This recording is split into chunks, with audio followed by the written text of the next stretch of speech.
Depois de 3 júris populares pelas mortes de Elisângela da Silva, Monara Gouveia e Alexânia Hermógenes, o serial killer Rildo Soares saiu do tribunal do júri da comarca de Rio Verde, condenado a mais de 133 anos de prisão em regime fechado.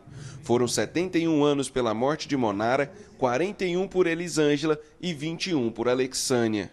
Considerando que todos os crimes foram efetivamente condenados, reconhecido tanto a prática deles como a autoria em relação ao acusado, houve a fixação da pena e, posteriormente, o somatório de todos eles dentro do mesmo processo. Mas apesar da condenação de 133 anos, Rildo Soares não vai ficar nem um terço dessa pena na cadeia.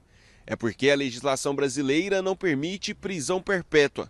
O máximo de tempo que alguém pode ficar preso no Brasil são 40 anos. A lei diz que todo mundo tem o direito a uma pena individualizada, a pena não pode ser uma pena desumana, de trabalhos forçados, prisão perpétua. Então nós temos uma diretriz da nossa Constituição Federal. Então, com base nisso, o legislador, que quem tem a função de criar leis, estabeleceu 40 anos como limite máximo, orientado pelo que diz a Constituição, que nós não temos prisão perpétua, nem pena de banimento, nem prisão, nem pena de morte no nosso país. Então se estabeleceu ali um quanto de pena para que a pessoa pudesse ficar presa. Mas para ficar 40 anos preso, o acusado tem que ser condenado a pelo menos 100 anos, já que a legislação brasileira também prevê algumas situações para a progressão de pena. O sistema de processo penal brasileiro, ele estabelece regras de progressão, está na Lei de Execução Penal, que é a 7.210, que estabelece, lá no artigo 112,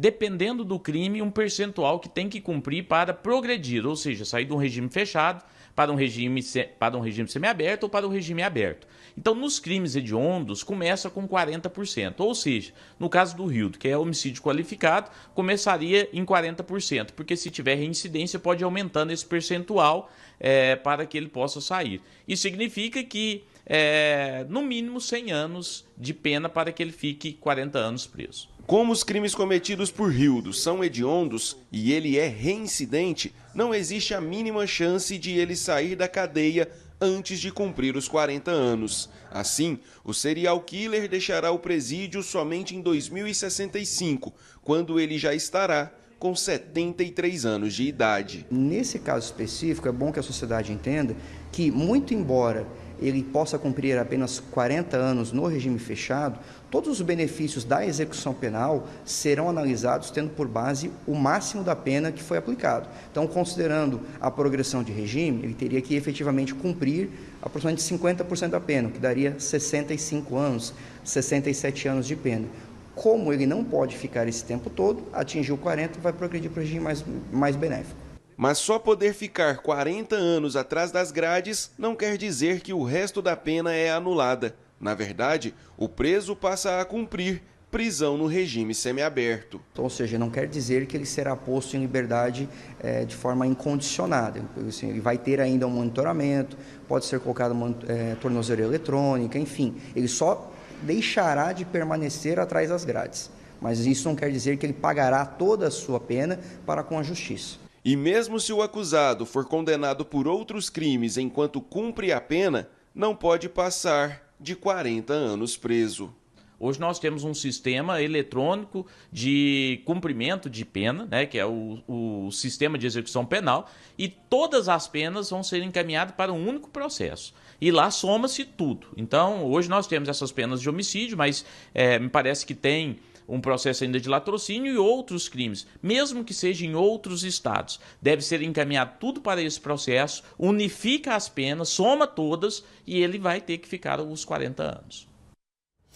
Aí, só que na verdade, assim, depois tem aquela progressão de regime, vai tendo uns benefícios. Assim, eu diria que 20, 25 anos de preso ele vai ficar, no mínimo, atrás das grades de verdade. né? Depois porque semiaberto, aberto, isso aí já, para mim, já é liberdade, né? Então, assim, está aí o resultado, né? Elogiei ontem, volto a repetir, parabéns à Justiça de Rio Verde por ter agido rápido, crimes que aconteceram esse ano e que já tem julgamento aí, já está concluído, falta agora só a pena transitar em julgado e ele ser encaminhado para o presídio para cumprir essa pena dele, né? Que todos os casos pudessem ser julgados com essa agilidade, né? Que foi o caso do serial killer de Rio Verde.